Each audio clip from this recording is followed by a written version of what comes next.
कांग्रेस अपनी पर आए तो देश की सेवा करने वाले एक आर्मी अफसर की जिंदगी भी जिल्लत बना सकती है। आम लोगों की हैसियत इनके लिए कीड़े मकोड़े से ज्यादा कुछ नहीं। आज हम भारतीय सेना के उस काबिल कर्नल की कहानी सुनाएंगे जो अपने ही देश में यूपीए सरकार की साजिश का शिकार बन गया। इस सैनिक की कहानी न सिर्फ आपके रोंगटे खड़े कर देगी, बल्कि ये सुनकर उन लोगों का सिर शर्म से झुक जाएगा जो कांग्रेस को वोट करते हैं।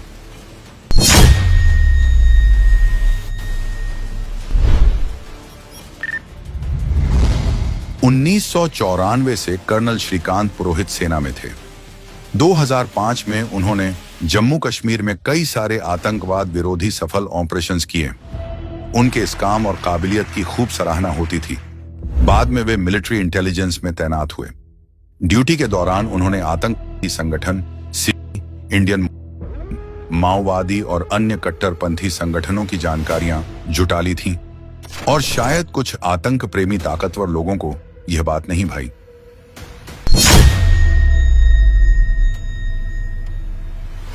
पांच नवंबर 2008 को कर्नल पुरोहित को मालेगांव ब्लास्ट केस में झूठे आरोप के साथ गिरफ्तार कर लिया गया।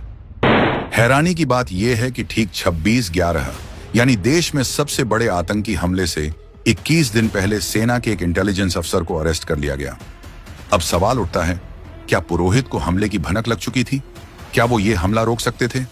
क्या उन्हें इसलिए मालेगांव ब्लास्ट में फंसाया गया ताकि मुंबई हमला बिना रुकावट के हो सके?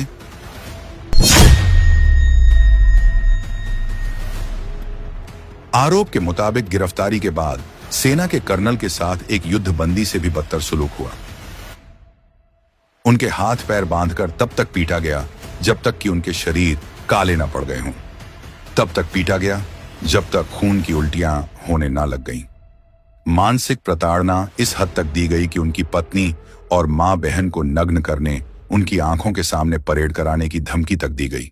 उनके अपने सह फौजियों से प्रताड़ना दिलवाई ताकि उन्हें अंदर से तोड़ा जा सके। लेकिन कर्नल पुरोहित का जिगरा शायद स्टील का बना था, जिसमें न झंक लगे न धब्बे पड़े। कर्नल पुरोहित के मुताबिक उनसे जबरदस्ती कहा गया कि वे मोहन भागवत और योगी आदित्यनाथ जैसे नेताओं का नाम लें। यह सब कुछ यूपीए सरकार के इशारों पर हो रहा था। अगर आप उनकी लिखी शिकायत पढ़ लें तो शायद आपका कलेजा फट जाएगा। सेना के एक अफसर के साथ ऐसा सुलूक करने के लिए राहुल गांधी, सोनिया गांधी और चिदंबरम को तो छोड़िए, कांग्रेस पार्टी के एक एक कार्यकर्ता को कर्नल पुरोहित के पैरों में गिरकर माफी मांगनी चाहिए।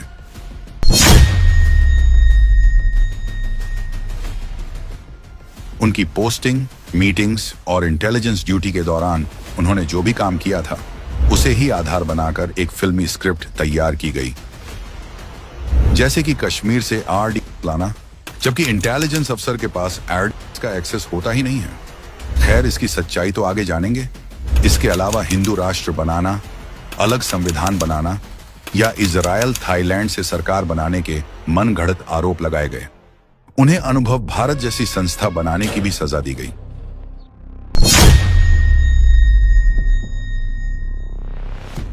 आर्मी कोर्ट ऑफ इंक्वायरी में भी उनकी सुनवाई चली। कुल 55 लोगों से सवाल पूछे गए, जिसमें से 54 लोगों ने कहा कि कर्नल पुरोहित का आतंकवादी गतिविधि में कोई रोल नहीं हो सकता। कर्नल वाई के सिंह ने पुरोहित को आतंकियों और नक्सलियों के खिलाफ एक प्रभावी मुखबिर नेटवर्क तैयार करने के लिए तारीफ की। Colonel VS. तोमर ने पुरोहित को एक प्रेरित, साहसी और अच्छा फील्ड इंटेलिजेंस अधिकारी बताया।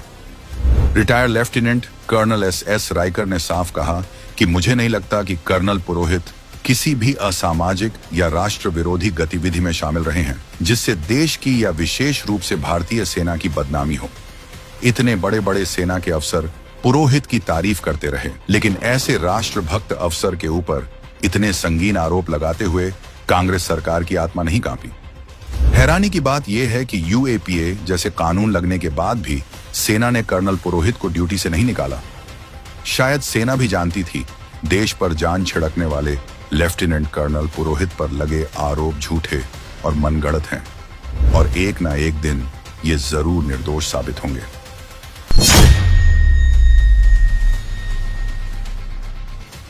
2011 में केस महाराष्ट्र एटीएस से एनआईए को ट्रांसफर किया गया, जिसके बाद चाहे आरडीएक्स लाने की बात हो, हिंदू नेताओं को फंसाने की बात हो या उन पर दबाव बनाकर जबरन जुर्म कबूल करवाने की बात हो, ये सारी बातें सामने आने लगी और सारे आरोप मनगढ़ंत साबित होने लगे।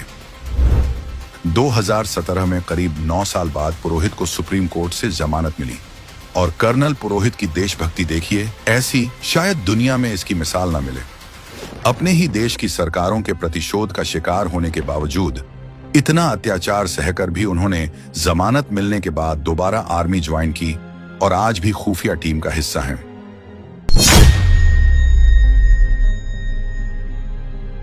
वैसे तो देश का दुर्भाग्य है कि ऐसा होने में 17 साल लग गए, लेकिन कम से कम देशवासियों को कांग्रेस सरकार के झूठे भगवा आतंकवाद का नैरेटिव तो पता चला। सुनवाई के दौरान सुप्रीम कोर्ट के सामने ये बात सामने आई कि पुरोहित को फंसाने के लिए कांग्रेसी दबाव में आकर पुलिस ने सही गुनहगारों के लीड को दरकिनार कर दिया। जैसे कि मालेगांव के जिस बीकू चौक के शकील ट्रांसपोर्ट के पास ये ब्लास्ट हुआ, उसी शकील ट्रांसपोर्ट की ऊपरी मंजिला पर कभी आतंकवादी संगठन सिमी का मीटिंग हॉल हुआ करता था। और तो और जो भी मनगढ़ंत सबूत पुलिस ने हासिल किए, उसकी जांच वो लोग कर रहे थे जिसके पास ना कोई फॉरेंसिक साइंस का अनुभव था, ना कोई सर्टिफिकेट और ना ही कोई डिग्री। वो अधिकारी थे भी कि नहीं, इसकी क्या गारंटी है। कोर्ट ने सारे सबूत ध्यान में रखकर पूरा अवलोकन करके अपना आखिरी फैसला सुनाते हुए कर्नल पुरोहित को बाइज्जत बरी किया। अब इन सबको देखकर तो यही पता चलता है कि मालेगांव ब्लास्ट के पहले ही कांग्रेस सरकार में यह नैरेटिव सेट कर लिया गया था कि हिंदुओं को कैसे बदनाम करना है।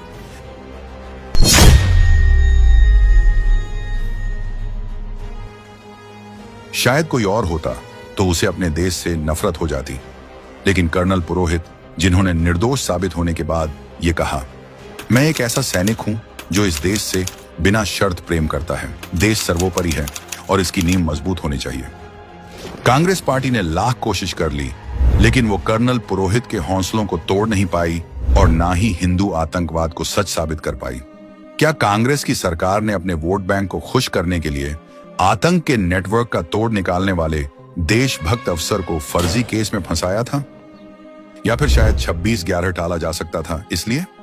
लेकिन 17 साल की लंबी लड़ाई के बाद सच सामने है। जाबाज कर्नल श्रीकांत प्रसाद पुरोहित गुनहगार नहीं थे, बल्कि देश के दुश्मनों के खिलाफ एक सबसे तेज हथियार थे जिसे कांग्रेस रौंद देना चाहती थी। आज सब कुछ साबित होने के बाद भी अगर हम कर्नल पुरोहित की इस कहानी से अनजान रहेंगे तो शायद हम हर उस देश सेवक के गुनाहगार होंगे जो मां भारती के सच्चे सपूत हैं। इसलिए इस कहानी को देश की रगों में घोल दीजिए और ज्यादा से ज्यादा शेयर कीजिए, ताकि सबको ये पता चले कि कांग्रेस तुष्टीकरण के लिए किसी भी सेना की जिंदगी को कितनी बेरहमी से कुचल सकती है, ताकि फिर कोई और कर्नल पुरोहित कांग्रेस की इस साजिश का शिकार ना बन सके। नाम बदला है, नियत नहीं। महाठगबंधन की जरूरत नहीं। आज ही लें संकल्प।